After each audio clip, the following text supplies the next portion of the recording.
Mohon maaf saya juga sudah memindahkan waktu pada saat ini karena kemarin kan ada sosialisasi tentang pinjol ya di OJK. OJK datang ke kampus kita sosialisasi terkait dengan pinjol. Jadi nggak bisa waktunya. Nah untuk minggu depan kita online ya teman-teman. Jadi karena sudah memasuki libur panjang nanti ya, jadi Anda boleh silakan pulang atau gimana. Saya kira itu teman-teman. Silakan sekarang kelompok 4 untuk menyampaikan materi terkait dengan struktur pasar modal syariah.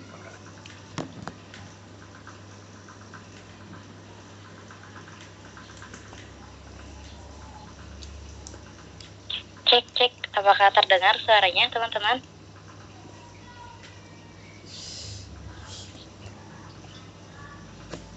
Aman Mel, ada. Oke. Bismillahirrahmanirrahim. Assalamualaikum warahmatullahi wabarakatuh.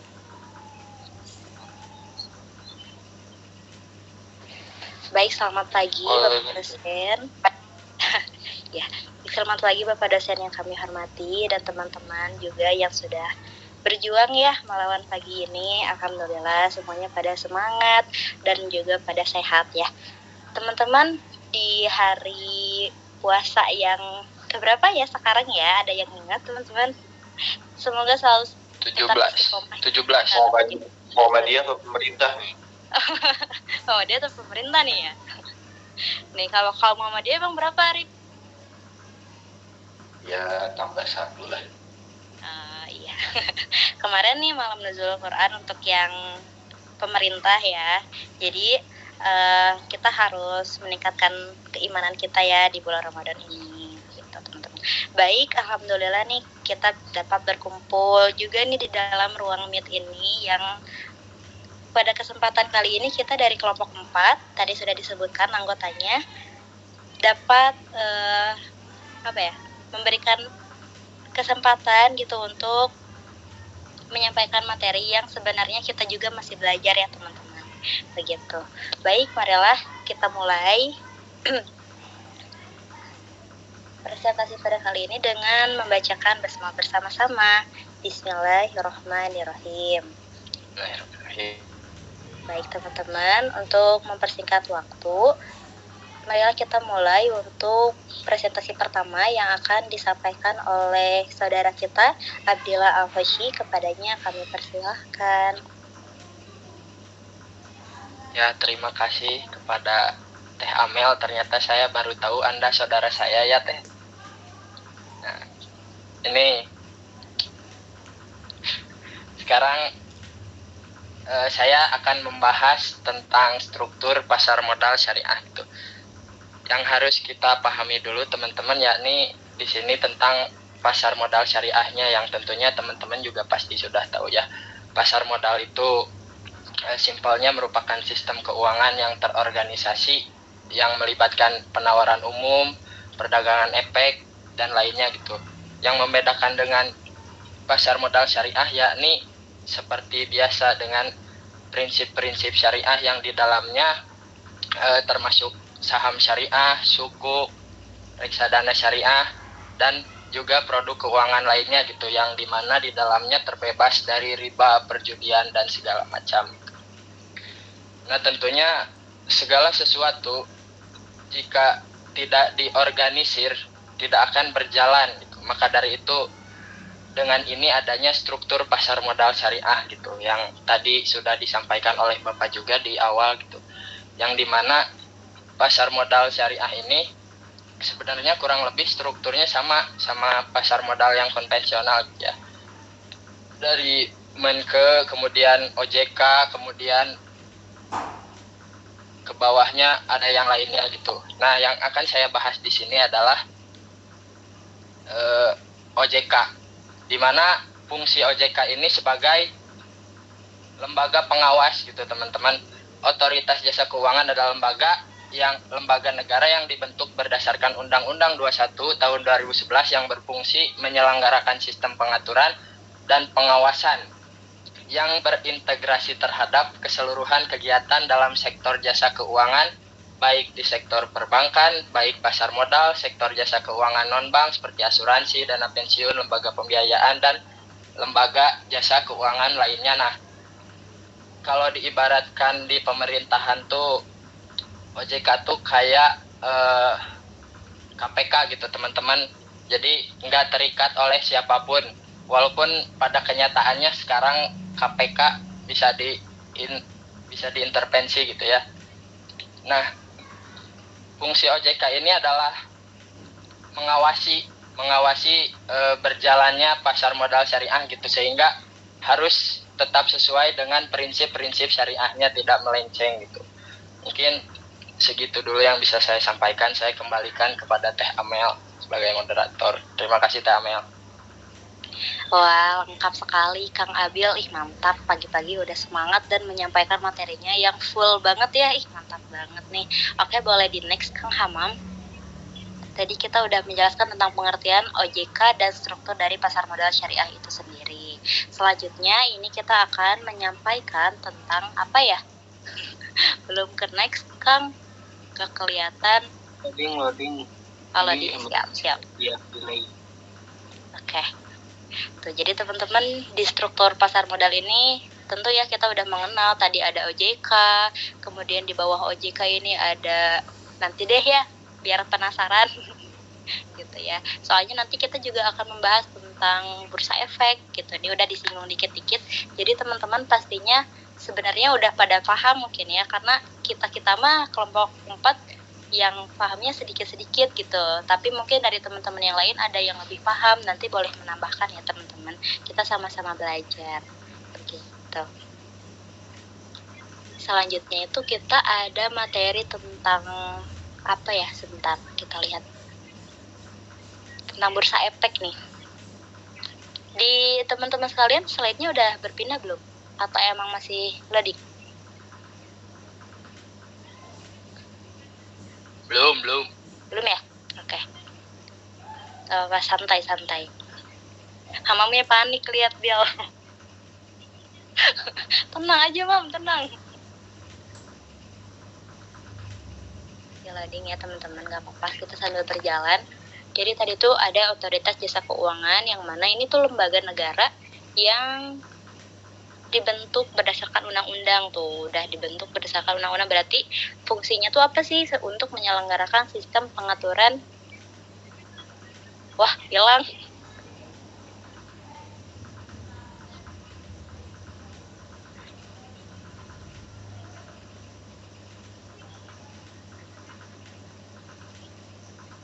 Oke. Selanjutnya kita akan membahas tentang bursa efek ya teman-teman, yang akan disampaikan oleh Kang Adit. Ya, mangga kepada Kang Adit dipersilahkan. Ya, terima kasih untuk kesempatannya, Amel. Sebelumnya saya minta maaf untuk materi ini. Mungkin saya belum menguasai sepenuhnya ya, karena kita sama-sama belajar. Ya, mungkin untuk penjelasan yang lebih detail nanti pada teman-teman yang lain. Di sini saya akan menjelaskan apa itu bursa efek. Ya, jadi bursa efek merupakan tempat dilakukannya aktivitas perdagangan sekuritas dan penyesiaan sistem untuk mempertemukan penjual dan pembeli. Atau dapat disimpulkan bursa efek adalah pasar tempat perdagangan instrumen keuangan seperti saham, obligasi, dan derivatif lainnya. Nah, bursa efek adalah pihak yang menyelenggarakan dan menyediakan sistem dan atau sarana untuk mempertemukan penawaran jual dan beli efek pihak-pihak lain dengan tujuan memperdagangkan efek, diantaranya mereka yang ditentukan oleh mekanisme pasar. Bursa efek memfasilitasi likuiditas dan harga yang adil untuk aset-aset tersebut. Selanjutnya ada kustodian. Apa itu kustodian? Kustodian adalah pihak yang memberikan jasa penelitian, efek, dan harta lain berkaitan dengan efek serta jasa lain. termasuk menerima dividen, bunga, dan hak lain, menyelesaikan transaksi efek, dan mewakili pemegang rekening yang menjadi nasabahnya. Atau dengan kata lain, kustodian adalah entitas atau perusahaan yang bertanggung jawab untuk menyimpan aset keuangan klien mereka. Nah, untuk tugas utama kustodian ini adalah menjaga aset tersebut aman dan memastikan bahwa mereka tersedia untuk digunakan untuk diperdagangkan saat diperlukan. Kustodian juga dapat menangani administrasi pembayaran dividen dan proses lain yang terkait dengan aset yang disimpan. Selanjutnya ada perusahaan efek. Apa itu perusahaan efek? Perusahaan efek adalah pihak yang melakukan kegiatan usaha sebagai penjamin emisi efek, perantara pedagang efek, atau manajer investasi. Dan juga yang terakhir ada lembaga penunjang pasar modal. Apa itu lembaga penunjang pasar modal? Lembaga penunjang pasar modal itu adalah organisasi atau badan yang berperan dalam mendukung operasi dan pengembangan pasar modal. Ini termasuk regulator seperti otoritas jasa keuangan, bursa efek, lembaga clearing dan penyelesaian, serta lembaga pengelola dana seperti dana pensiun dan perusahaan asuransi. Mereka memastikan keamanan, transparansi, dan efisiensi dalam kegiatan pasar modal. Dan juga Biro Administrasi Efek atau Securities Administration Bureau. Biro Administrasi Efek adalah pihak yang berdasarkan kontak dengan emiten melaksanakan pencatatan pemilikan efek dan hak yang berkaitan dengan efek. Mungkin cukup sekian yang dapat saya sampaikan, selebihnya saya kembalikan kepada moderator. Baik, terima kasih Kang Adit yang sudah menjelaskan tentang pengertian bursa efek ya. Alhamdulillah nih udah lengkap juga nih, tapi belum lengkap teman-teman karena di slide selanjutnya akan lebih dijelaskan secara detail ya. Oke, boleh di next Kang Hamam. Oke, udah ya. Nah selanjutnya kita akan menjelaskan tentang tugas dari bursa efek itu sendiri ya, yang akan disampaikan oleh Teh Farida. Kepadanya kami persilahkan. Baik, terima kasih kepada Saudari Amel ya. Di sini saya akan menjelaskan tugas-tugas dari Bursa Efek Indonesia. Nah, di bawah pengawasan OJK ini terdapat Bursa Efek Indonesia atau BEI sebagai satu-satunya penyelenggara perdagangan efek di Indonesia. Nah, Bursa Efek Indonesia ini mempunyai tugas untuk menyelenggarakan perdagangan efek yang teratur, wajar, dan efisien, menyediakan sarana pendukung, serta mengawasi kegiatan anggota Bursa Efek, menyusun rancangan anggaran tahunan dan penggunaan laba bursa efek dan melaporkannya ke Bapepam LK. Nah, BEI juga wajib menetapkan peraturan mengenai pencatatan, perdagangan, dan keanggotaan, serta bersama-sama dengan OJK mengembangkan pasar modal secara umum dan dengan Dewan Syariah Nasional Majelis Ulama Indonesia atau DSN MUI mengembangkan pasar modal syariah di Indonesia. Nah, pemegang saham BEI adalah perusahaan efek yang telah memperoleh izin usaha sebagai perantara efek dan disebut sebagai anggota bursa atau AB. Nah, Bursa Efek Indonesia memiliki beberapa fungsi, diantaranya adalah sebagai fasilitator yang menyediakan sarana perdagangan efek yang teratur, wajar, dan efisien, menyediakan sarana pendukung dan pengawasan kegiatan anggota Bursa Efek. Yang ketiga, sebagai pendorong transparansi usaha dengan menyebar info tentang perusahaan tercatat serta menciptakan instrumen dan jasa baru di pasar modal. Next.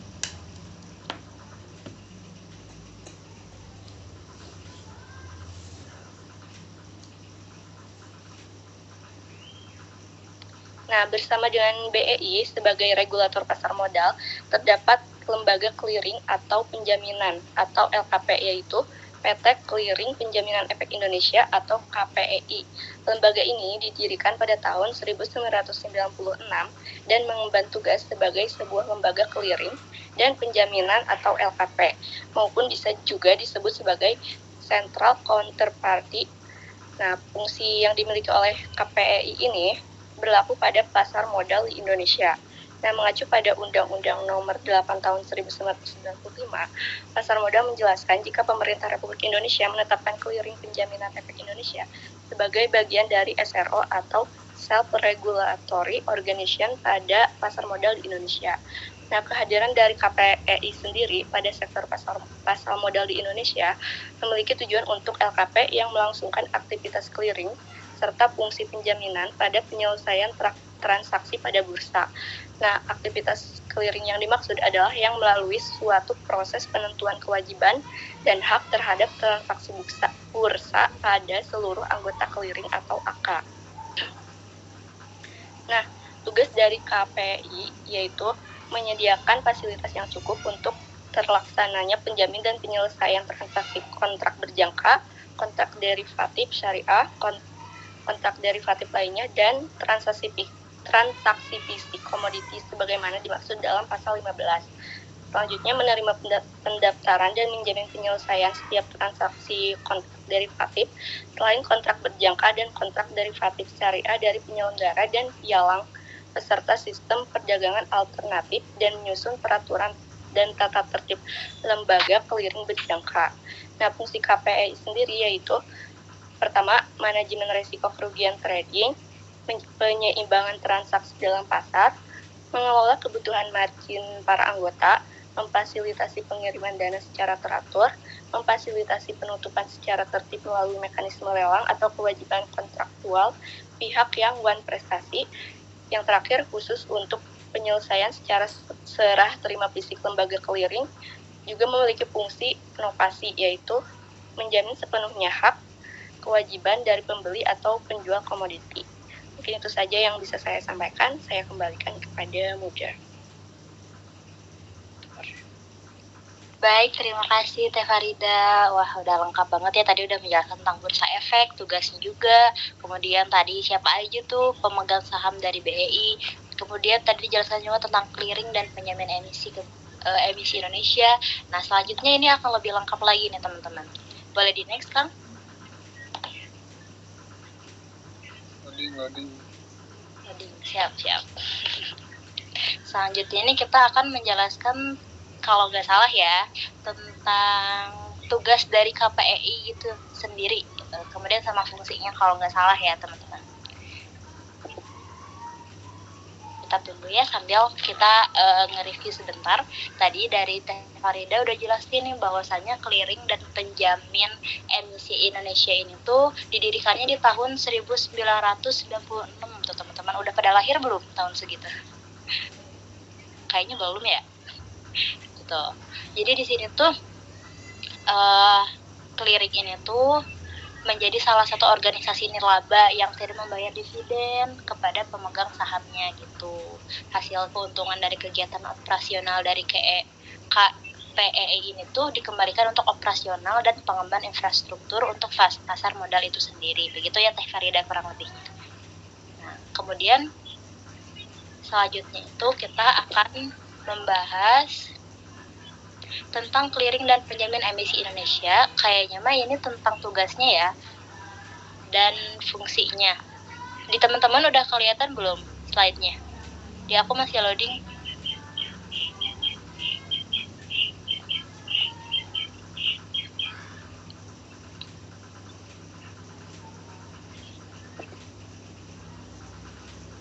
Oh, udah ya. Oh, oke. Selanjutnya itu LPP ya. Yang tugas KPI dan fungsinya.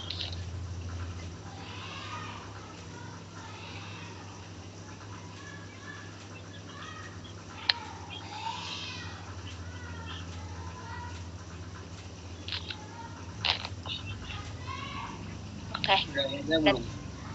Udah kelihatan belum nih teman-teman slide-nya? Oke, tugas dan clearing jelaskan ya. Belum ya teman-teman ya? Selanjutnya ini kita akan bahas tentang lembaga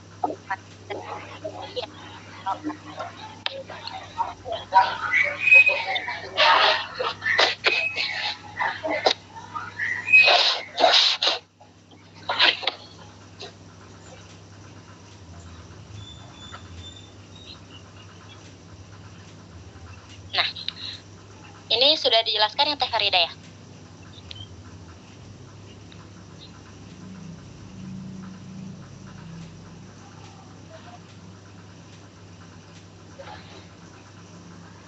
Boleh di next Kang Hamam.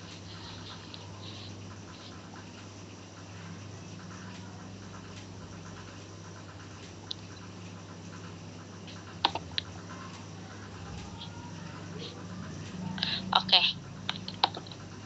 Nah, selanjutnya saya akan menjelaskan tentang lembaga penyimpanan dan penyelesaian atau LPP ya teman-teman. Di sini LPP itu adalah pihak yang menyelenggarakan kegiatan kustodian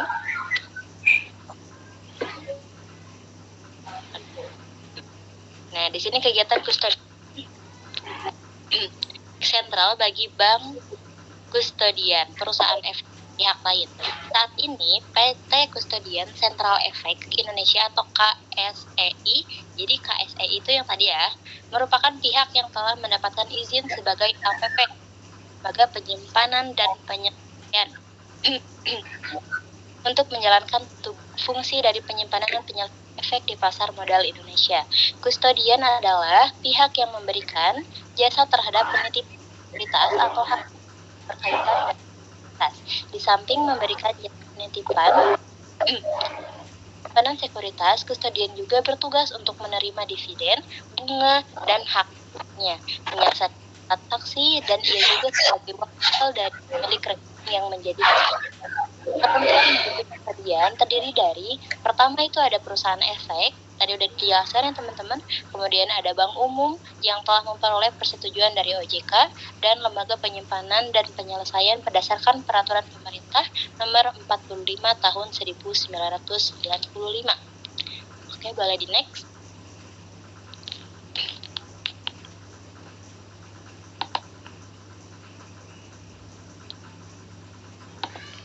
Selanjutnya kita akan membahas tentang fungsi dari LPP ini ya teman-teman. Sambil menunggu slide-nya saya singgung sedikit ya. Untuk fungsi utama dari LPP ini tuh ada beberapa teman-teman. Nih. Oke. Nah, untuk fungsi utama dari LPP ini meliputi satunya ada penyimpanan efek yang tadi udah disinggung sebelumnya dari definisi, yang mana dari penyimpanan efek ini, LPP ini memiliki fungsi untuk menyimpan efek-efek yang diperdagangkan di pasar modal, termasuk saham, obligasi, dan instrumen keuangan lainnya atas nama pemegang saham. Kemudian fungsi yang kedua itu untuk menyelesaikan transaksi, yang mana hal ini dapat memastikan transaksi efek diselesaikan dengan benar dan tepat waktu sesuai dengan peraturan dan prosedur yang telah berlaku. Dan fungsi yang ketiga ini ada pemrosesan dividen dan bunga, yang mana tugasnya untuk mengurus pembayaran dividen, bunga, dan hak-hak lainnya kepada pemegang saham atau pemegang obligasi. Di sini juga ada keuntungan dari LPP atau lembaga penyimpanan dan penyelesaian, yang mana di sini ada beberapa keuntungan. Yang pertama itu akan memberikan keamanan bagi setiap pemegang saham, yang mana akan memberikan jaminan keamanan terhadap kepemilikan efek yang disimpan oleh investor tuh. Jadi lebih aman ya teman-teman. Jadi gak perlu khawatir nih kalau di LPP tuh pasti aman gitu. Terus ada juga efisien nih. Keuntungannya dapat meningkatkan efisiensi proses transaksi dengan penyediaan layanan penyelesaian yang cepat dan juga andal. Kemudian yang ketiga adalah kemudahan akses. Ya, kemudahan akses ini tentu akan memungkinkan para investor untuk dengan mudah mengakses informasi tentang kepemilikan efek dari mereka. Kemudian ada nih contohnya dari beberapa negara luar ya selain Indonesia. Yang mana contoh dari LPP di negara ada di Amerika Serikat itu ada Depository Trust Company atau DTC, itu ada di Amerika Serikat teman-teman. Boleh nanti di searching aja ya teman-teman. Kemudian ada Euroclear dan Clearstream di Eropa, kemudian ada Central Depository Company di Pakistan, kemudian ada National Securities Depository Limited dan Central Depository Service Limited di India. Jadi tadi contoh yang dari saya itu di Amerika Serikat, di Eropa, di Pakistan, dan di India. Teman-teman boleh searching lagi barangkali ada yang menemukan di beberapa negara lainnya. Begitu teman-teman. Oke, selanjutnya boleh di next Kang Hamam. Selanjutnya kita akan beralih menjelaskan kita tentang Biro Administrasi Efek. Nih.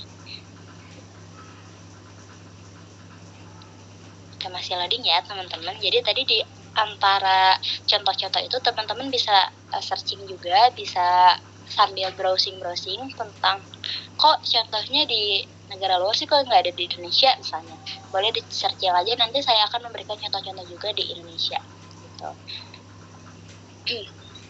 Oke, next.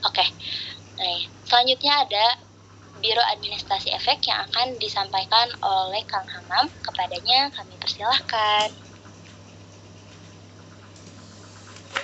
Terima kasih. Nah, di sini saya akan menjelaskan yang pertama ada Biro Administrasi Efek.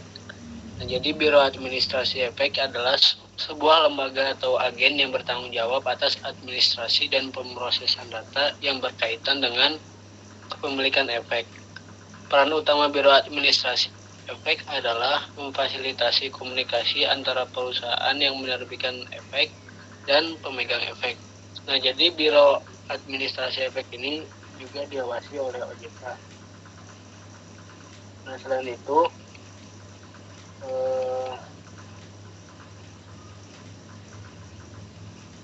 si Biro Administrasi Efek ini memberikan kemudahan kepada investor untuk melihat informasi, jadi detail dari si saham yang ingin dibeli gitu.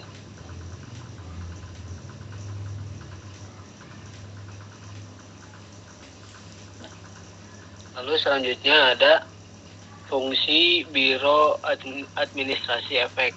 Nah, yang pertama yaitu pendaftaran pemegang efek, yaitu mencatat dan memelihara informasi tentang pemegang efek serta perubahan-perubahan yang terjadi dalam kepemilikan efek. Selanjutnya yang kedua ada distribusi informasi, yaitu menyediakan informasi kepada pemegang efek tentang pertemuan umum pemegang saham, dividen, hak suara, dan perkembangan perusahaan lainnya. Yang selanjutnya ada pembayaran dividen dan bunga, yaitu mengurus pembayaran dividen, bunga, dan hak-hak lainnya kepada pemegang efek. Nah, di sini ada contoh Biro Administrasi Efek. Yang pertama itu ada Computershare di Amerika Serikat, ada Equinity di Inggris, Tricos Investor Service di Hong Kong, Carvi Fintech di India. Nah, jadi di Indonesia juga ada ya teman-teman. Di antaranya yaitu ada PT Mirai Asset, terus ada juga PT Central Securities, ada juga PT Kustodian Central Efek Indonesia. Nah, yang selanjutnya yaitu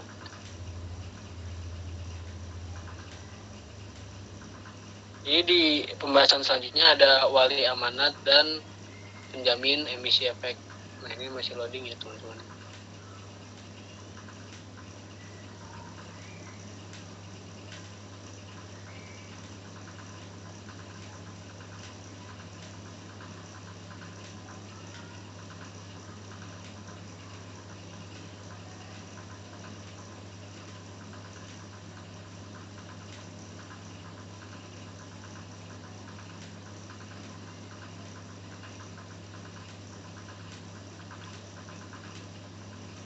Nah, jadi wali amanat atau trustee merupakan pihak yang dipercaya untuk mewakili kepentingan para pemegang saham atau obligasi gitu.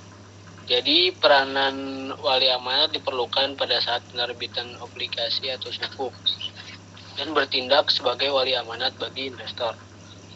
Nah, dengan sendirinya ia mewakili dan melindungi kepentingan investor dan merupakan kepercayaan bagi investor. Selain itu, wali amanat juga mempunyai peranan sebagai wakil dari investor dalam rapat umum pemegang obligasi atau RUPO.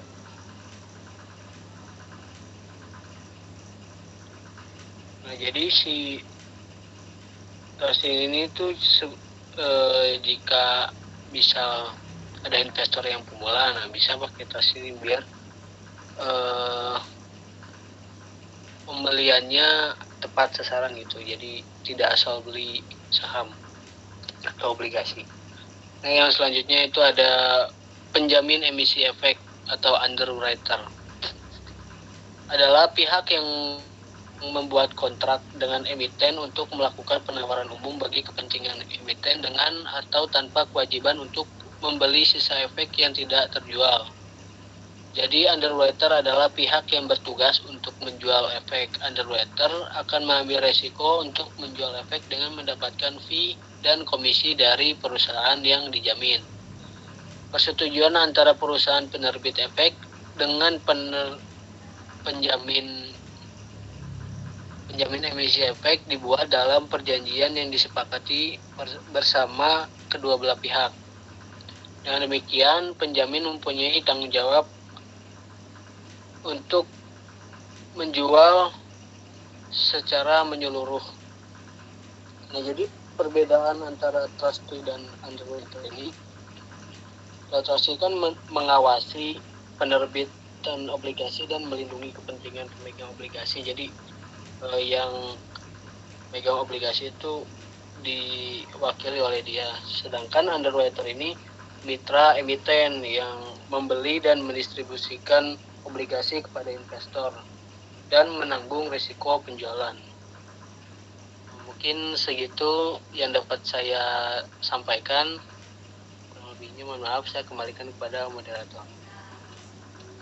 Baik, terima kasih Kang Hamam yang telah menjelaskan secara lengkap ya. Wah teman-teman, alhamdulillah nih kita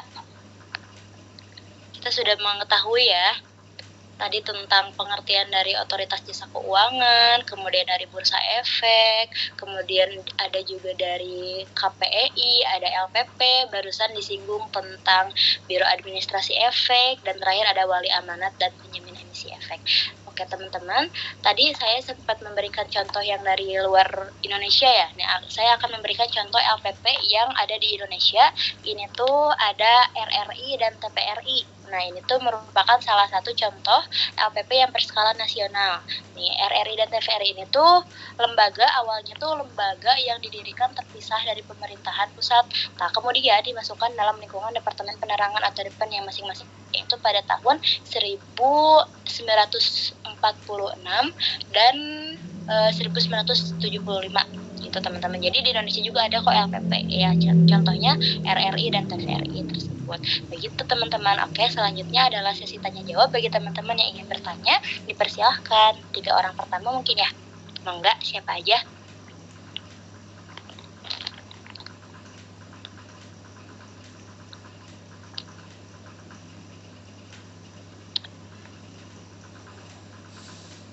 Boleh, Raisan. Oke, Arif. Ada Arif, kemudian? Oke, Arif dulu aja ya. Mangga Kang Arif, boleh. Baik, terima kasih atas kesempatannya. Saya izin ini aja sih mengkonfirmasi. Berarti secara kelembagaan dan pengawasan dan lain sebagainya, yang konven dan syariah itu sebenarnya di satu pengawasan yang sama gitu ya. Paling di pengawasan itu ada sub syariahnya yang mengacu kepada DSN MUI gitu, karena tadi lembaga-lembaga pengawasan terus penjamin dan lain sebagainya semua sama gitu, sama kayak konven, cuman mungkin di dalamnya ada sub-sub atau peraturan aja gitu yang untuk mengawal yang syariah ini gitu. Itu aja sih, izin mengkonfirmasi aja soalnya tadi kayaknya yang untuk syariah sendiri tuh nggak ada gitu. Paling kayaknya kalau tidak salah gitu berarti konven tapi di sana ada aturan yang syariah mengacu pada DSN MUI. Itu aja sih, ingin mengkonfirmasi seperti itu atau tidak. Terima kasih. Baik, terima kasih Kang Arif. Sudah dicatat teman-teman. Oke, ada lagi yang ingin bertanya? Karena waktu kita terbatas ya teman-teman. Arjuna, oke mangga Arjuna boleh. Baik, terima kasih Amel. Izin bertanya. Nah, tadi kan sedikit kita udah belajar tuh tentang Bursa Efek Indonesia atau BEI. Kira-kira posisi Bursa Efek Indonesia tuh di Indonesia termasuk BUMN atau negeri atau milik swasta gitu, Mel? Mungkin itu aja sih. Oke, siap. Terima kasih Kak Arjuna. Ada lagi teman-teman satu pertanyaan terakhir sebelum kita beralih ke kelompok selanjutnya. Saya hitung sampai 3 ya. 1, 2, 3. Oke, tidak ada ya. Cukup ya. Mungkin boleh di Bapak, kami mohon izin untuk berdiskusi dulu. Boleh dilanjutkan ke kelompok selanjutnya ya Pak. Terima kasih. Oh iya, silakan kelompok selanjutnya untuk bersiap-siap ya. Sudah ada kelompok selanjutnya? Yang kelompok 5? Apa? Sudah, Pak. Oke. Silakan ditampilkan slide-nya ya.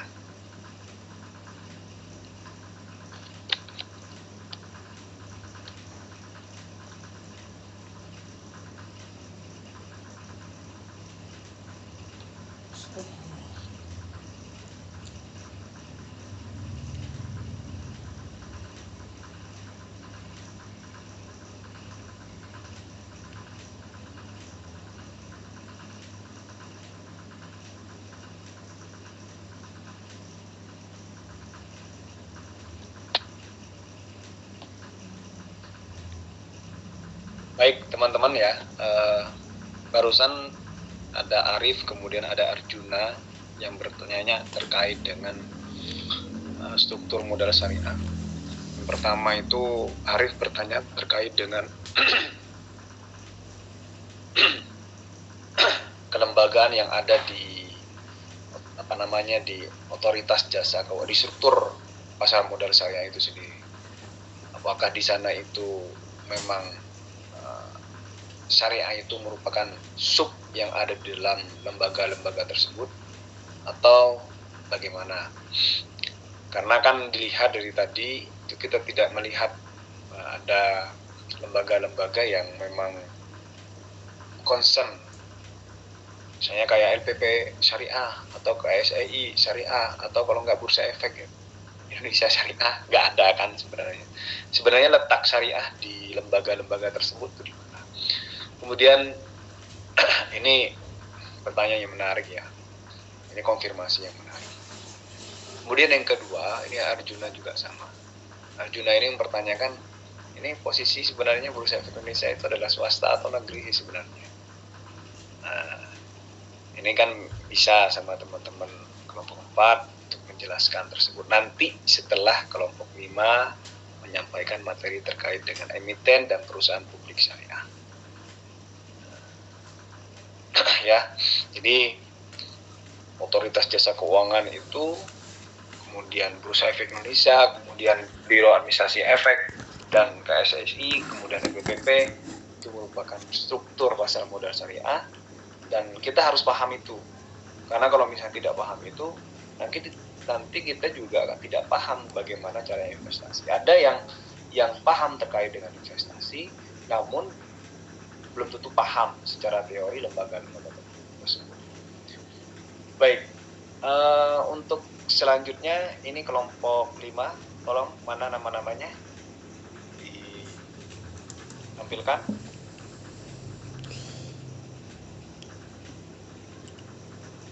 Andre, di next Andre.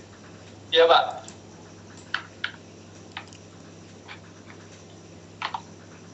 Oke.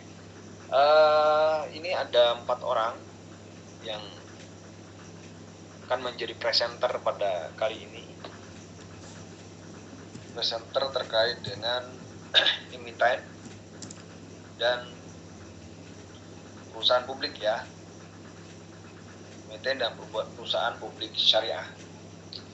Jadi dalam kajian di kelompok 5 ini kita akan mencoba memahami apa sih sebenarnya emiten dan apa perusahaan publik syariah.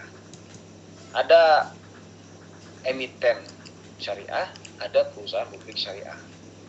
Dan bagaimana emiten, kehalalan dari usaha emiten tersebut.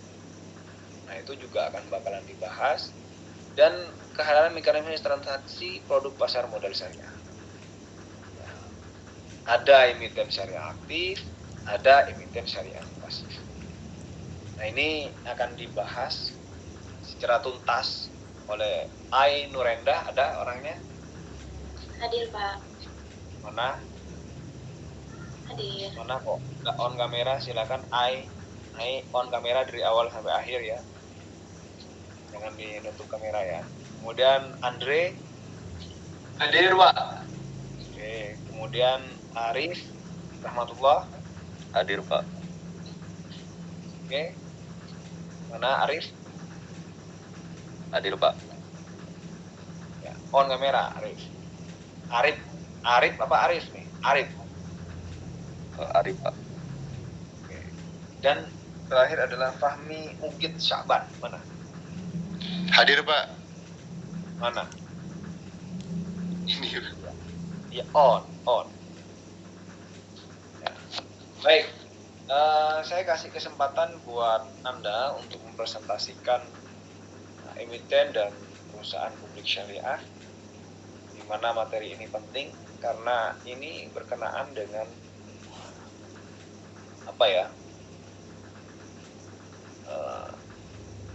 pasar modal syariah yang nantinya teman-teman bakalan mengerti dan memahami apa itu sebenarnya emiten dan bagaimana perusahaan publik syariah itu melakukan transaksi.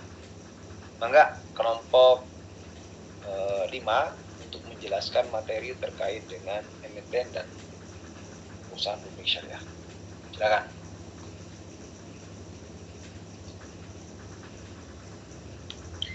Baik, Assalamualaikum warahmatullahi wabarakatuh. Selamat pagi teman-teman seperjuangan semuanya. Semoga masih semangat menghadapi hari yang penuh penahanan ini.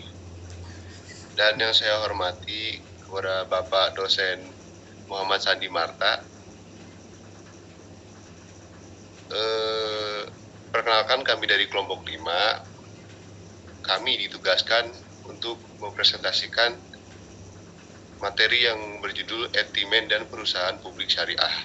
Langsung saja ke materi yang pertama, yaitu pengertian etimen yang akan dibawakan oleh... Emiten, bukan etimen. Maaf. Langsung ke materi yang pertama, tentang pengertian etimen yang akan dibawakan oleh Saudari Ai Nurenda. Dipersilakan. Sebelumnya suara saya jelas? Suaranya ada nggak? Ada. Oke. Sebelumnya terima kasih kepada moderator yang telah memberikan kesempatan kepada saya. Selamat pagi Bapak dosen beserta teman-teman yang alhamdulillah pada kesempatan kali ini bisa menyempatkan hadir di mata kuliah pasar modal syariah ini. Teman-teman, di sini kami membahas mengenai emiten dan perusahaan publik. Tapi saya di sini terlebih dahulu menjelaskan mengenai emiten dan perusahaan publik itu sendiri. Oke, yang pertama emiten. Sebenarnya apa sih emiten itu? Nah, emiten ini adalah sebuah atau suatu pihak yang melakukan penawaran umum kepada masyarakat tentang penawaran efek. Nah, efek ini apa? Nah, efek ini adalah instrumen keuangan yang menunjukkan bahwa suatu kepemilikan dalam perusahaan itu dalam bentuk saham atau obligasi. Nah, tentunya hal ini juga harus berdasarkan tata cara yang diatur dalam perundang-undangan yang berlaku. Ini juga terkait emiten ada undang-undangnya teman-teman. Itu di dalam Undang-Undang Nomor 8 Tahun 1995 terkait pasar modal syariah. Nah, di sana ada di bab 9 mengenai emiten dan perusahaan publik. Di sini tuh memuat tentang bagaimana persyaratan pendaftaran untuk menjadi emiten atau perusahaan publik dan ketentuan apa saja serta hak apa saja yang dimiliki emiten dan perusahaan publik dalam aktivitas di bursa saham itu sendiri. Nah, untuk lebih jelasnya nanti teman-teman bisa coba buka lagi undang-undangnya untuk lebih jelasnya gitu ya. Nah, dari emiten ini sendiri itu bisa berbentuk perseorangan, kemudian bisa juga bentuk perusahaan, ada juga asosiasi ataupun organisasi gitu. Nah, contoh dari emiten ini sendiri yang diperjualbelikan kepada masyarakat itu seperti surat penawaran utang, kemudian ada saham, ada obligasi, dan tanda bukti utang. Nah, kemudian ada pengertian emiten syariah. Tidak jauh beda ya teman-teman dengan emiten yang sebelumnya disinggung gitu. Tapi di sini ada anggaran dasarnya menyatakan kegiatan dan jenis usaha serta cara pengelolaan usahanya itu berdasarkan dengan prinsip-prinsip syariah. Nah, di sini salah satu contoh dari emiten syariah ini yaitu sukuk. Kenapa sukuk? Karena akad dan penerbitannya itu sesuai dengan prinsip-prinsip syariah. Oke, boleh di next kan, Andre? Kemudian ada perusahaan publik.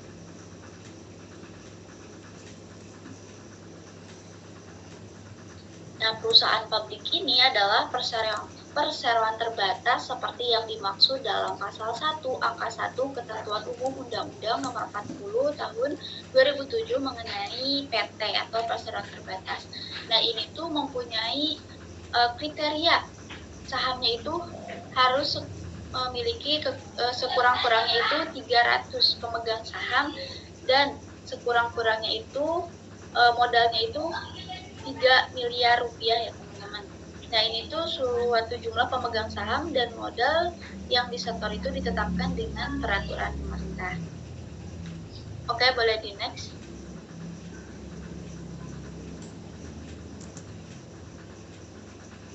Nah, ini ada juga perusahaan publik syariah. Yang membedakannya itu anggaran dasarnya itu menyatakan bahwa kegiatan dan jenis usaha serta pengelolaan usahanya itu berdasarkan prinsip-prinsip syariah yang ada di pasar modal. Boleh lanjut lagi. Nah, di sini ada contoh perusahaan publik. Ini tuh ada Astra International Tbk, kemudian ada Agung Podomoro Land Tbk, ada Indofood Sukses Makmur Tbk, ada juga Media Nusantara Citra dan PT Bank Mandiri Persero Tbk. Next. Nah, kemudian ada juga contoh emiten. Contoh emiten ini adalah yang pertama ada PT Adi Karya Persero Tbk. Nah, PT Adi ini bergerak di bidang konstruksi, real estate, atau investasi infrastruktur dan penyelenggaraan kereta apian. Nah, yang kedua ada Akra Korporindo. Ini tuh bergerak di bidang perdagangan dan distribusi minyak bumi dan jasa logistik. Nah, kemudian ada PT Antam Aneka Tambang Tbk.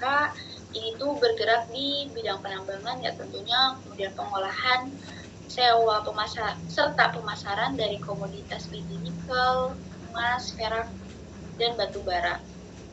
Nah, kemudian apa sih sebenarnya perbedaan dari emiten dan perusahaan publik? Nah, yang pertama tentunya ada perbedaan dari jenis efek yang dijualnya itu sendiri. Ada obligasi atau saham. Yang kedua, emiten itu adalah pihak yang melakukan IPO. IPO itu adalah inisial public offering atau misalnya kita sebut aja go public gitu yang sering kita dengar. Itu merupakan emiten yang melakukan IPO. Sedangkan perusahaan publik itu sendiri adalah PT yang melakukan IPO. Dan yang selanjutnya yaitu perbedaannya perusahaan publik perusahaan publik adalah emiten, tapi setiap emiten itu belum tentu perusahaan publik, teman-teman. Nah, sebenarnya tujuan dari perusahaan itu menjadi IPO itu untuk apa sih gitu? Itu untuk perusahaan itu mendapatkan modal dari luar. Nah, dalam hal ini perusahaan membutuhkan investor untuk membantu permodalan perusahaan itu sendiri. Boleh di next.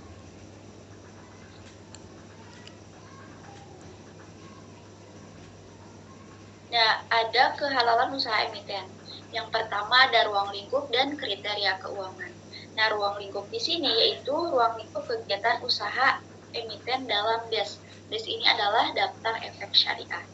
ini tuh diatur dalam POJK nomor 35 tahun 2017 tentang kriteria dan penerbitan daftar efek syariah, yang menjelaskan bahwa daftar efek syariah ini adalah kumpulan efek syariah yang ditetapkan oleh OJK, yang diterbitkan juga oleh pihak yang penerbit daftar efek syariah itu sendiri.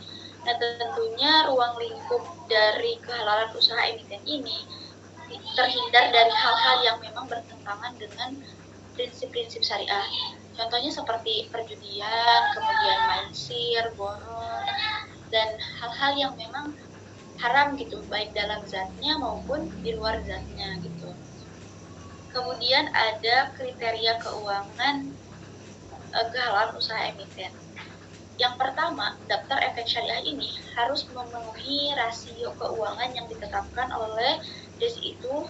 Yang pertama ada total utang yang berbasis bunga itu dibandingkan dengan total aset itu tidak boleh lebih dari 45%. Berarti kalau lebih dari 45% itu tidak bisa masuk ke dalam kriteria usaha emiten yang halal gitu. Kemudian ada juga total pendapatan bunga dan pendapatan tidak halal itu dibandingkan dengan pendapatan usaha, pendapatan lainnya itu tidak boleh dari 10%. Oke, mungkin itu saja yang dapat saya sampaikan. Saya kembalikan kepada moderator. Baik, terima kasih Saudari Ainurendah atas materi yang sudah disampaikan. Lanjut ke materi selanjutnya, yakni kehalalan mekanisme transaksi produk pasar modal syariah yang akan dibawakan oleh Saudara Arif Rahmatullah. Dipersilakan. Bismillah. Apa terdengar suara? Cek. Terdengar. Boleh di-next. Baik teman-teman, yang secara yang kita ketahui untuk meninjau kehalalan produk mekanisme produk dari transaksi di pasar modal syariah itu secara umum praktik pasar modal syariah tidak beda jauh dengan pasar modal konvensional. Namun terdapat beberapa karakteristik khusus pasar modal syariah, yaitu bahwa produk dan mekanisme transaksi tentunya tidak bertentangan dengan prinsip-prinsip syariah. Nah, ada 3 poin di sini untuk meninjau bahwa produk mekanisme transaksi produk di pasar syariah itu halal, yaitu dari mekanisme itu sendiri ya, yang telah sesuai dengan prinsip-prinsip syariah, yang dimana investasi di pasar modal syariah dikatakan halal karena seluruh mekanisme aktivitas pasar modal syariah, terutama mengenai emiten, jenis efek yang diperdagangkan dan mekanisme perdagangannya telah sesuai dengan prinsip syariah, yaitu tidak mengandung maisir, gharar, dan riba. Jadi di pasar modal syariah itu tidak ada mungkin yang namanya saham goreng-gorengan. Ini juga diperkuat dengan POJK nomor 4 tahun 2015, yaitu mengenai penerapan prinsip syariah di pasar modal, yang di dalamnya memuat pasal-pasal ketentuan umum pihak yang melakukan kegiatan syariah di pasar modal, pelaporan, ketentuan lain, ketentuan sanksi, dan ketentuan penutup. Nah, untuk yang poin kedua itu mungkin dari pengawasannya itu sendiri yang terpercaya. Adanya ulama yang berwenang mengawasi, yaitu Dewan Syariah Nasional Majelis Ulama Indonesia atau yang kita kenal DSN MUI, bahwa investasi di pasar modal syariah halal karena semua peraturan yang berkaitan dengan pasar modal syariah sudah pasti disahkan oleh MUI dan diawasi oleh OJK, Otoritas Jasa Keuangan, ada DPS dan BAPEPAM kalau bersama. Serta adanya 27 fatwa yang telah ditetapkan oleh Dewan Syariah Nasional Majelis Ulama Indonesia yang berhubungan dengan pasar modal syariah itu sendiri, tentunya ini dari tahun 2021 sampai saat ini ya, itu ada 27 kalau nggak salah. Poin yang ketiganya yaitu dari terpenuhinya kualifikasi halal. Nah, investasi di pasar modal syariah halal karena saham perusahaan yang diperdagangkan dalam pasar modal syariah itu sudah memenuhi kualifikasi saham syariah. Nah, kemudian dari segi proses pembelian sahamnya, setahu saya perusahaan sekuritas ini tidak memfasilitasi pembelian saham dengan berhutang, sehingga tidak adanya bunga yang dikenakan dalam transaksi. Mungkin segitu dari saya kembalikan kepada moderator. Baik, terima kasih kepada Saudara Arif Rahmatullah telah menyampaikan materi-materi yang sangat penting tadi. Lanjut ke materi selanjutnya, yaitu emiten syariah aktif dan emiten syariah pasif, yang akan dibawakan oleh saudara kita Mas Andre. Dipersilakan. Oke, terima kasih kepada moderator telah memberikan saya kesempatan untuk mempresentasikan materi selanjutnya. Tapi sebelum masuk ke perbedaan dari emiten syariah aktif sama pasif, saya ingin memaparkan salah satu materi yang lumayan menurut saya harus disampaikan kepada teman-teman juga. Jadi materinya tentang kriteria dan prosedur penetapan emiten syariah. Jadi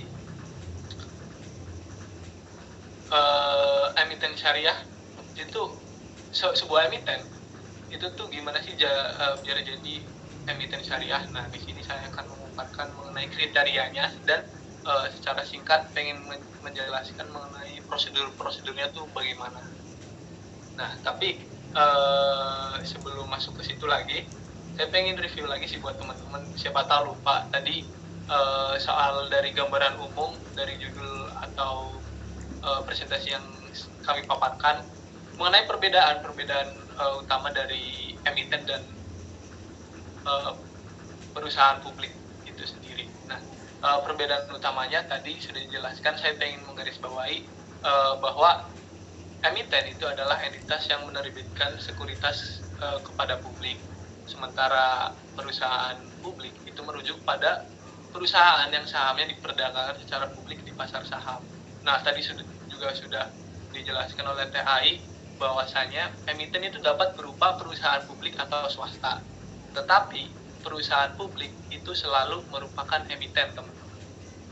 Nah, langsung masuk ke materi saya. Yang pertama, mengenai kriteria dan prosedur penetapan emiten syariah. Yang pertama, kriteria penetapan emiten syariah. Jadi ada 4 kriteria sebuah emiten atau entitas emiten itu tuh bisa dilabelkan atau bisa dicap sebagai emiten syariah. Yang pertama, kriterianya harus adanya kepatuhan syariah. Emiten ini harus mematuhi prinsip-prinsip syariah dalam semua aspek operasional mereka, termasuk sumber pendapatan, penggunaan dana, dan kegiatan bisnis. Ini berarti emiten ini harus menghindari praktik-praktik yang dilarang oleh hukum Islam. Teman-teman pasti tahu lah, udah semester 6 kayak misal riba, judi, dan juga apalagi di emiten ini dilarang adanya spekulasi. Nah, kemudian yang kedua ada transparansi dan akuntabilitas. Emiten itu harus menunjukkan tingkat transparansi dan akuntabilitas yang tinggi dalam laporan keuangan dan operasional mereka. Seperti misal utang yang tinggi atau praktik akuntansi yang meragukan. Nah, jadi ini memastikan bahwa informasi yang diberikan kepada investor itu adalah akurat dan dapat dipercaya. Kemudian kesehatan keuangan. Emiten harus memiliki kesehatan keuangan yang baik dan tidak terlibat dalam praktik-praktik yang merugikan atau berisiko. Seperti utang yang tinggi atau praktik akuntabilitas yang meragukan. Jadi kalau misalnya ada emiten yang punya utang yang tinggi atau praktik akuntansi yang meragukan, ada riba, ada judi, ada spekulasi atau yang tidak sesuai dengan syariah Islam, itu kan bisa jadi tidak masuk dalam kriteria untuk menjadi emiten syariah. Itu masuk dalam kesehatan keuangan mereka. Nah, kemudian yang terakhir dari kriteria adalah tidak terlibat dalam bisnis haram.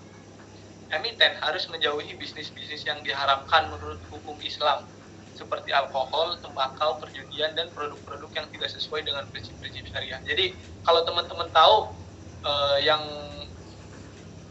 mengenai emiten ini, kan ada tuh emiten yang berupa fokusnya ke tembakau seperti Gudang Garam itu memiliki emiten sendiri, atau dan emiten-emiten lain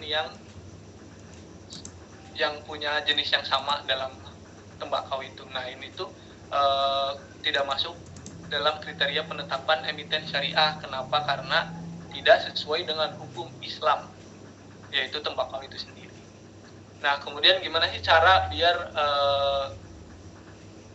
emiten tersebut menjadi emiten syariah? Nah, prosedurnya itu yang pertama adalah evaluasi kepatuhan. Jadi, otoritas pasar modal atau lembaga yang ditunjuk akan melakukan evaluasi terhadap emiten untuk memastikan bahwa mereka itu memenuhi kriteria kepatuhan syariah.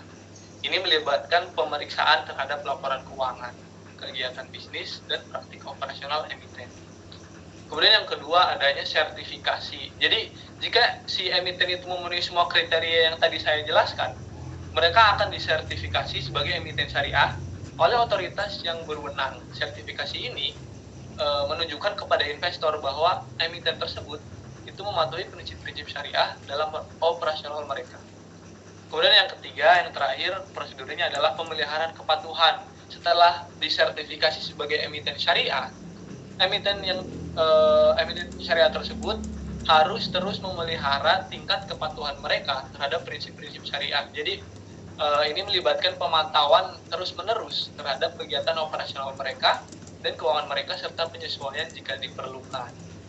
Nah, itu mengenai kriteria dan prosedur penetapan emiten syariah. Kemudian kita masuk ke materi emiten syariah aktif dan emiten syariah pasif. Di sini otomatis terlihat perbedaan jelas ya teman-teman. Ada emiten syariah aktif, ada emiten syariah pasif.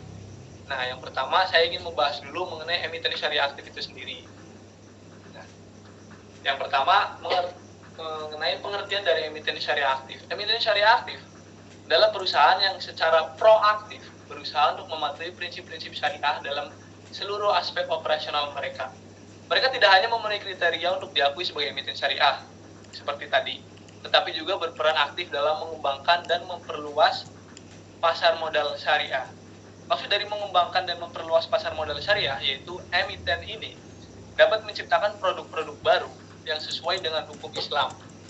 Nah, boleh dilihat teman-teman ini. Pasti teman-teman udah tahu lah, ini salah satu emiten yang lumayan besar, lumayan gede, dan teman-teman pasti tahu, dan mungkin sebagian dari teman-teman jadi nasabah dari emiten ini. Nah, ini adalah emiten dari PT BBCA, Bank BCA. Nah, dari Bank BCA ini yang pertama memiliki sertifikasi sebagai emiten syariah aktif.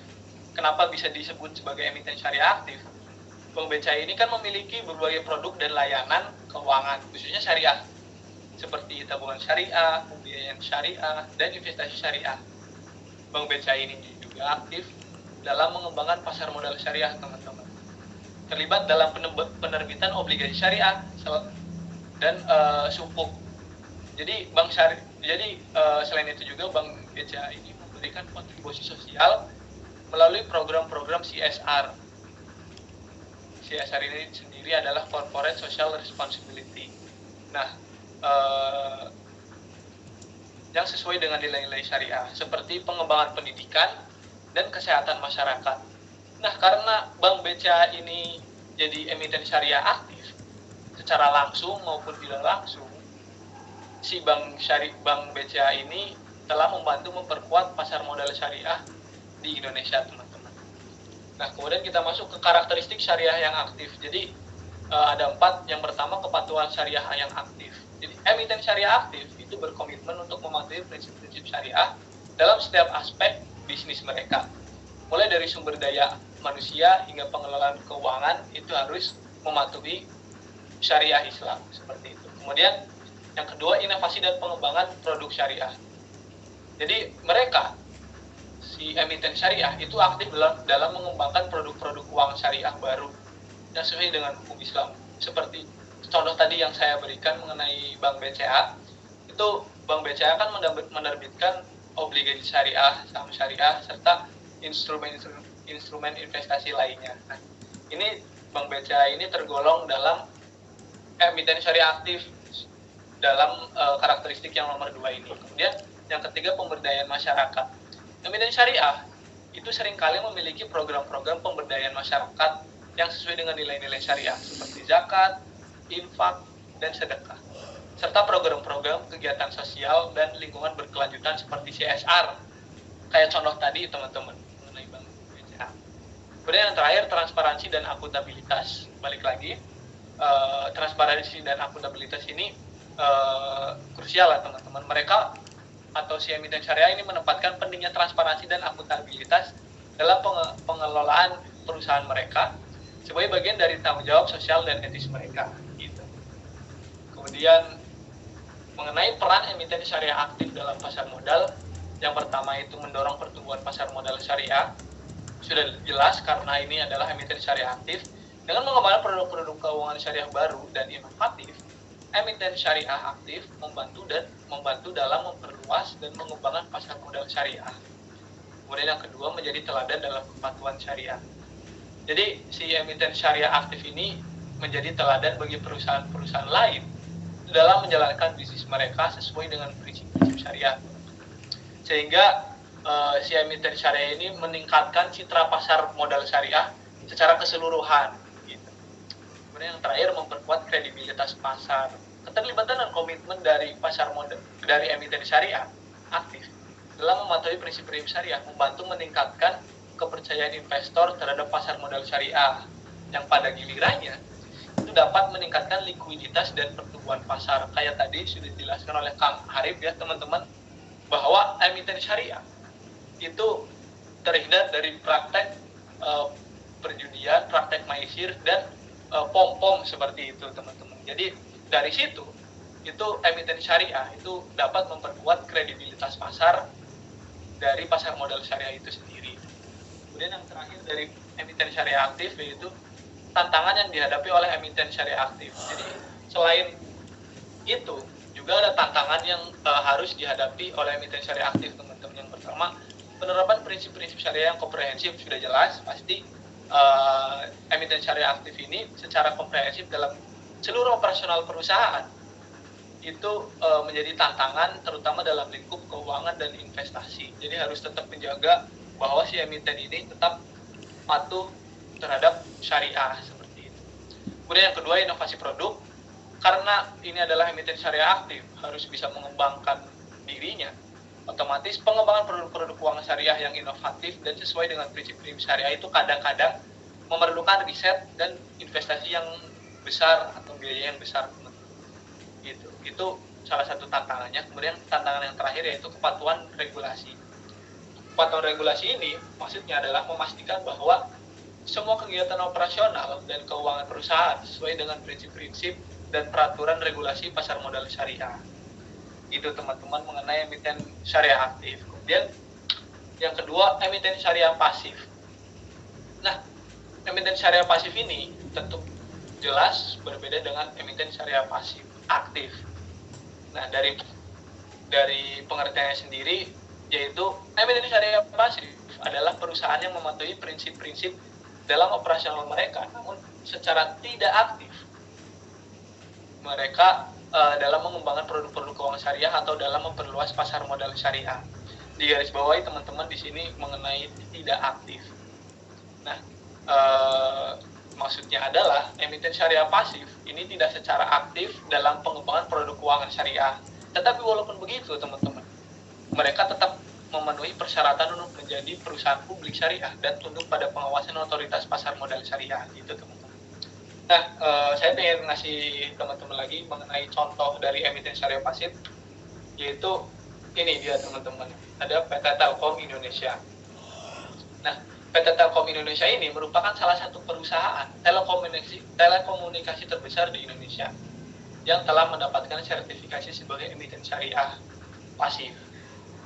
Jadi walaupun si PT Telkom Indonesia ini tidak aktif dalam pengembangan produk-produk keuangan syariah, seperti tadi kayak Bang BCA kan mengeluarkan inovasi atau produk sukuk atau obligasi syariah. Nah, kalau PT Telkom Indonesia ini tidak, teman-teman.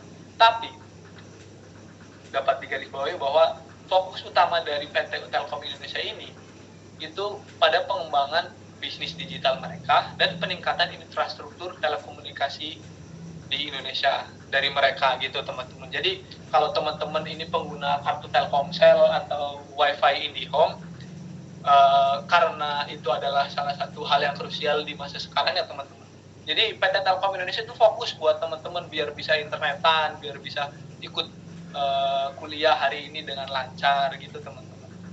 Jadi itu adalah fokus utama dari PT Telkom Indonesia. Karena PT Telkom Indonesia ini emiten syariah pasif, maka PT Telkom Indonesia ini tidak melakukan akuisisi besar-besaran, teman-teman, atau ekspansi bisnis yang agresif, tetapi fokus kembali kepada pengembangan bisnis digital mereka dan peningkatan infrastruktur telekomunikasi mereka, gitu, teman-teman.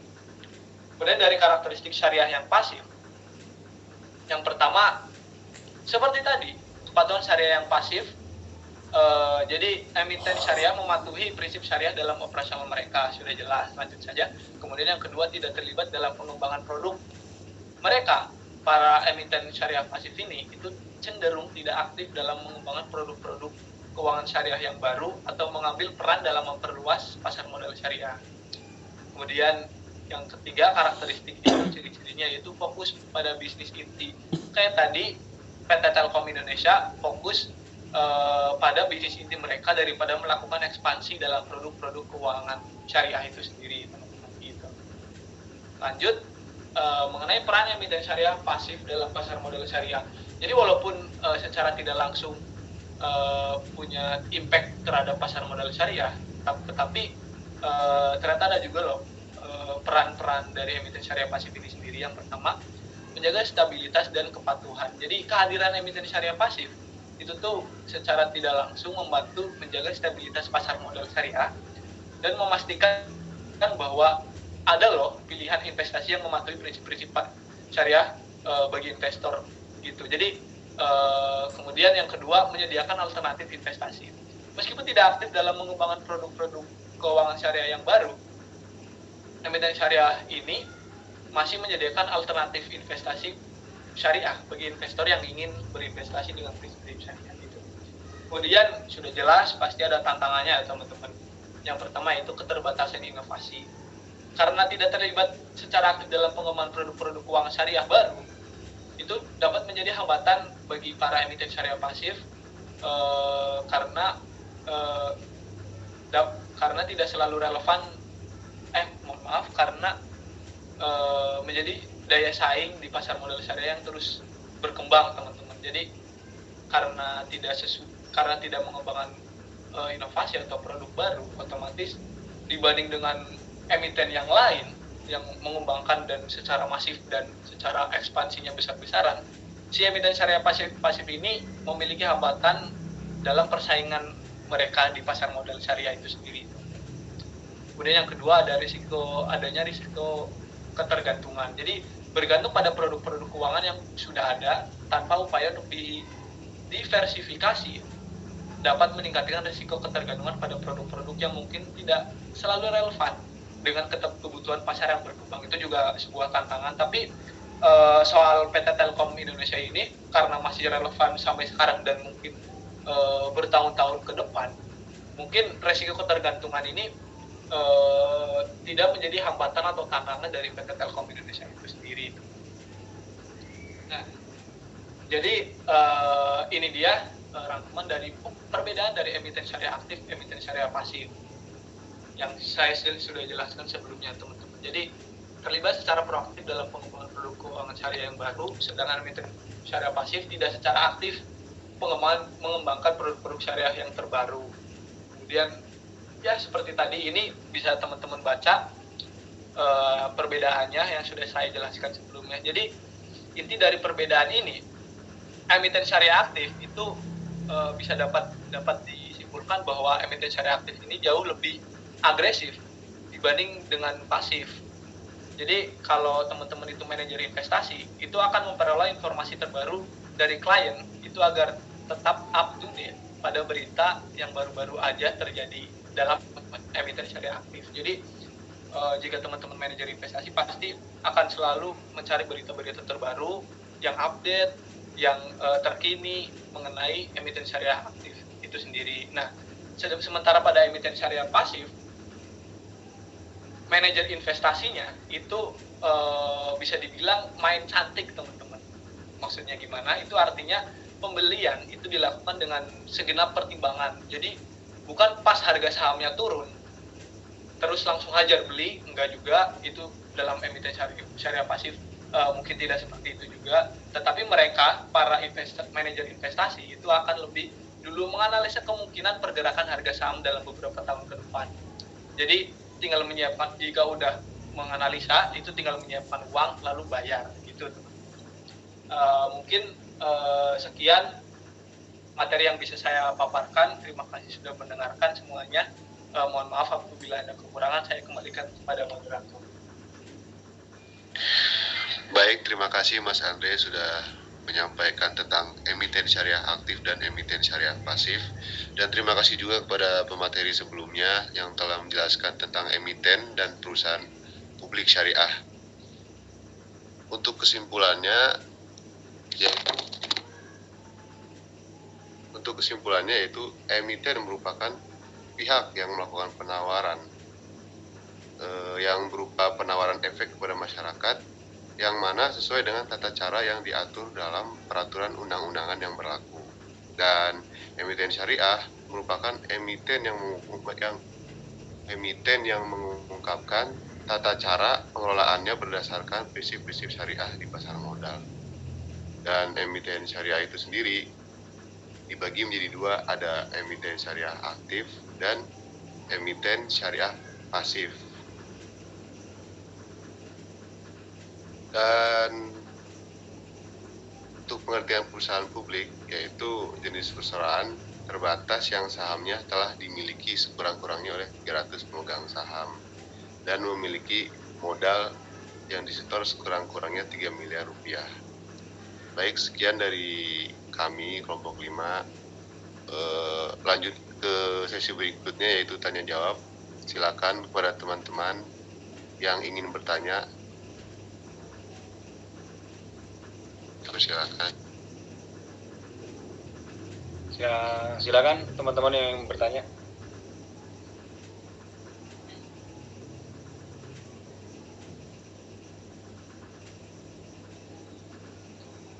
Baik, silakan Ahmad Syahrul untuk bertanya.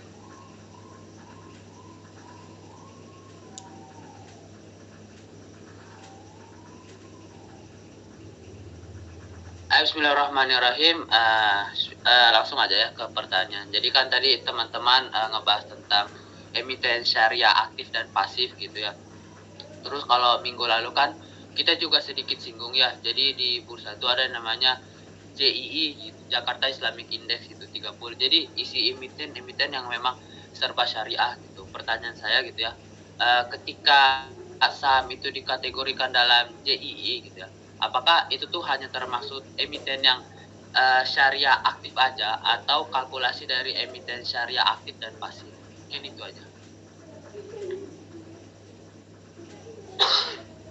Baik, terima kasih kepada Ahmad Syahrul yang telah bertanya. Lanjut ke pertanyaan berikutnya oleh Mas Arjuna. Dipersilahkan. Baik, terima kasih Fahmi. Mungkin saya izin bertanya terkait tadi Salfok ya, sama tulisan TBK yang kayak di belakangnya tadi itu. Jadi kira-kira apa sih itu TBK itu, maksudnya gimana tuh Salfok sama tulisan itu? Terus sama tadi ada di mention tuh saham gorengan itu apa tuh, bagaimana gitu? Mungkin itu aja sih.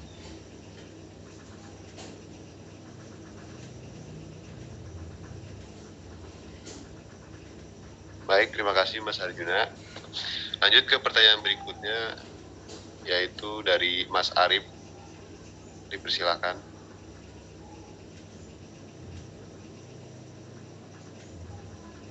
Ya, terima kasih atas pertanyaannya. Maaf, saya bertanya lagi nih. Ini aja sih, kan tadi sudah dijelasin detail gitu. Cuman saya pernah dengar di bursa juga ada koreksi terkait saham syariah. Nah itu waktunya setiap berapa lama ya satu periode? Terus biasanya efeknya apa ya buat saham yang terkoreksi tidak syariah? Itu aja.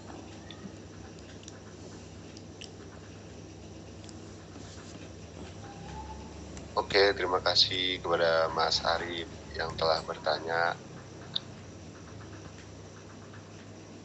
Mungkin cukup untuk 3 pertanyaan tadi. Ya. Baik ya, teman-teman ya. Gini ya.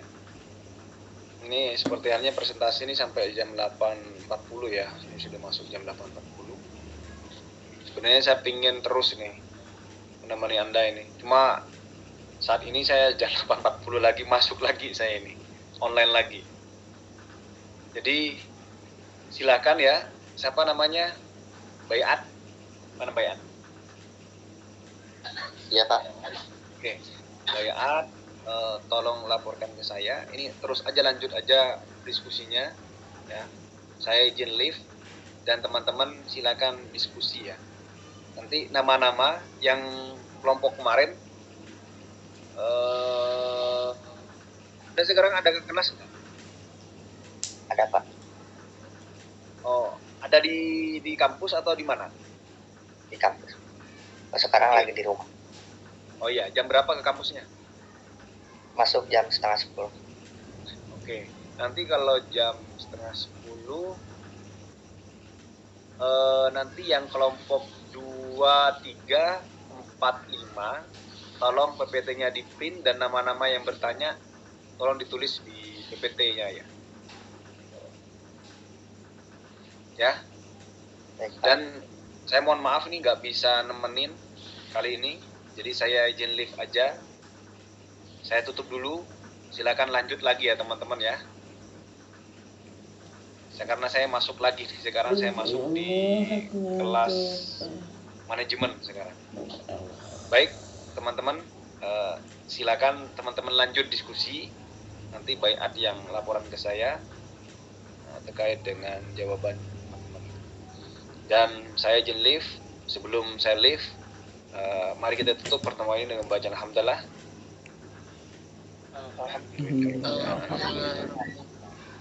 Assalamualaikum warahmatullahi wabarakatuh. Waalaikumsalam.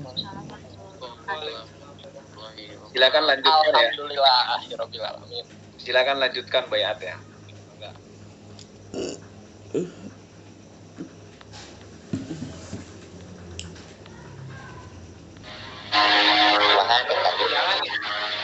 Kelompok 4 sama Abil ya. Mangga Bil, langsung dijawab aja pertanyaan dari siapa tadi ya? Arif. Oke, Arif, tadi teh apa pertanyaannya teh Utar? Dari sisi kepengawasan ya dan kelembagaan, apakah sama saja gitu ya Arif ya? Ini jawabannya mau dikirim lewat WA atau Ini aja lah. Oh, iya. Jadi Rip sebenarnya ini mah ya. Apa aja ya syariah atau enggak syariah ya? Enggak, sebenarnya secara apa tadi kata Enggak, ayo lanjut. Lanjut bro. Katanya PPL masuk jam 10. Ya santai ya tuh. Jam 9.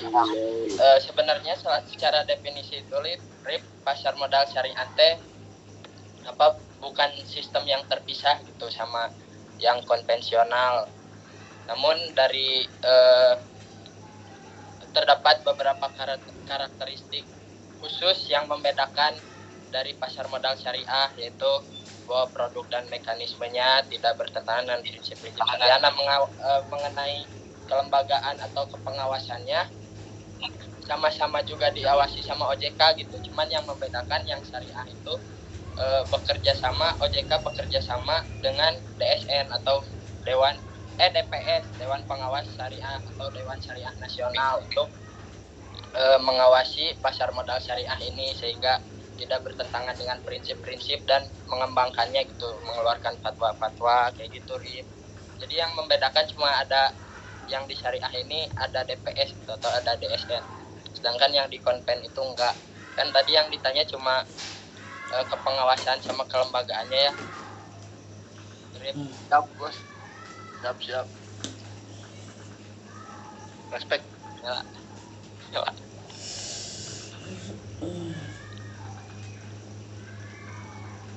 Mana ya moderator ya? Itu harus di laptop ya kayak gitu ya? Ini di HP gua. Ini lanjut jawab Arjuna. Arjuna. Jawab, Mam, jawab. Jawab. Nah, jadi Bursa Efek Indonesia ini bukan murni milik negara maupun swasta. Nah, jadi itu sejarahnya awalnya Bursa Efek Indonesia didirikan oleh pemerintah Hindia Belanda pada tahun 1912. Nah, setelah kemerdekaan Bursa Efek Indonesia sempat ditutup dan baru diaktifkan kembali oleh pemerintah pada tahun 1977. Nah, pada tahun 1989 Bursa Efek Surabaya didirikan oleh swasta. Lalu pada tahun 1992 Bursa Efek Jakarta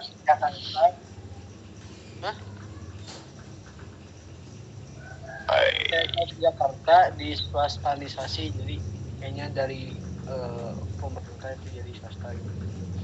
Terus pada tahun 2007 Bursa Efek Jakarta dan Bursa Efek Surabaya digabung menjadi Bursa Efek Indonesia. Jadi struktur kepemilikan Bursa Efek Indonesia saat ini itu 67% saham Bursa Efek Indonesia dimiliki oleh publik. Terus 32%-nya sahamnya dimiliki oleh PT Kustodian Sentral Efek Indonesia yang merupakan anak perusahaan dari OJK. Jadi kesimpulannya itu BEI merupakan persero terbatas. Terus saham BEI ini dimiliki oleh publik dan ini PT Kustodian Sentral Efek Indonesia. Nah, jadi intinya itu Bursa Efek Indonesia sebagai perusahaan campuran dengan kepemilikan mayoritas publik dan sebagian kecil dimiliki oleh pemerintah. Itu Arjuna. Oke, terima kasih. Siap.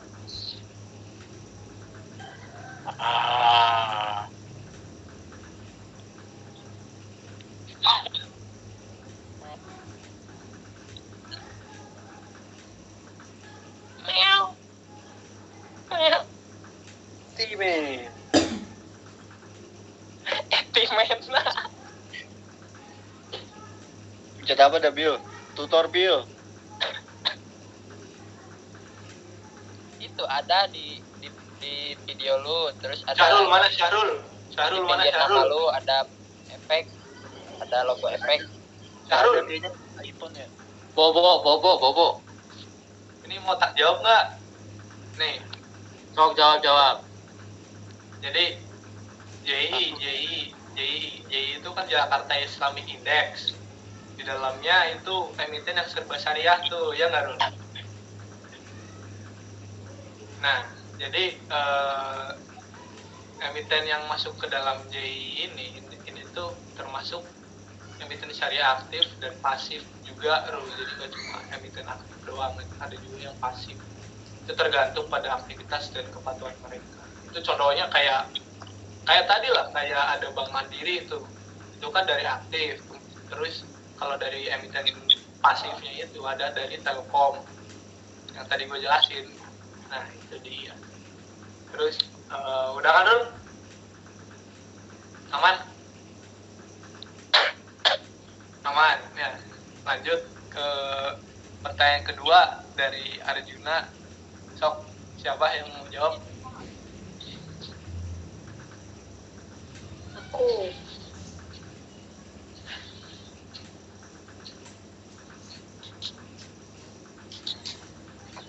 Tadi nanya saham gorengan sama TBK itu apa gitu kan. Kalau TBK itu kan singkatan dari terbuka ya. Nah kalau misalnya sebuah perusahaan itu memiliki akhiran TBK, itu menunjukkan bahwa si perusahaan itu tuh uang saham itu diperdagangkan di pasar saham. Yang artinya perusahaan ini menerbitkan saham itu kepada publik dan juga udah terdaftar di daftar efek syariahnya. Kemudian saham gorengan itu apa? Nah, saham gorengan itu saham dengan pergerakan harga yang tidak wajar di pasar saham. Saham-saham gorengan ini bisa mengalami ARA atau auto reject loss dan secara beruntun tanpa alasan fundamental yang baik, atau mengalami ARB auto reject bawah tanpa alasan yang jelas pula. Nah itu mungkin ya jawabannya. Gimana Jun? Udah tahu padahal mah. Ya Jun. Siap. Terima kasih. Lanjut. Buru Tre, jawab punya gue mau keluar. Iya, yang ini gue jawab. Jadi koreksi terhadap saham syariah itu terjadi 6 bulan sekali, Lip. Berapa? 6 bulan sekali. 6 Satu bulan semester. sekali. Nah, pas dilakukan sebuah koreksi, itu saham yang tidak memenuhi kriteria syariah itu akan dikeluarkan dari indeks. Itu efek yang bakal dikenakan oleh para emiten syariah itu sendiri. Itu dikeluarkan dari indeks, dan saham-saham baru yang memenuhi kriteria syariah itu dimasukin. Jadi ada yang keluar tuh yang tidak syariah tuh, terus ada yang dimasukin, jadi kayak switch kayak gitu. Jadi pergantian pemain. Iya, pergantian pemain, bener. Jadi yang sebenarnya jadi haram. Iya, jadi haram. Yang syariah, yang halal jadi haram, yang sebelumnya haram jadi halal. Wah, bisa dipetak-petik gitu ya? Iya, bisa kayak gitu. Oke, mau tak sulap nggak? Oke.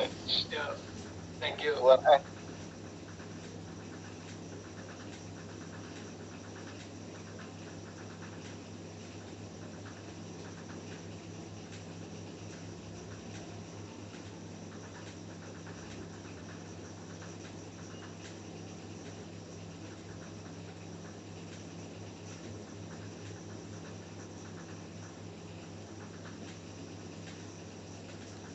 Keluar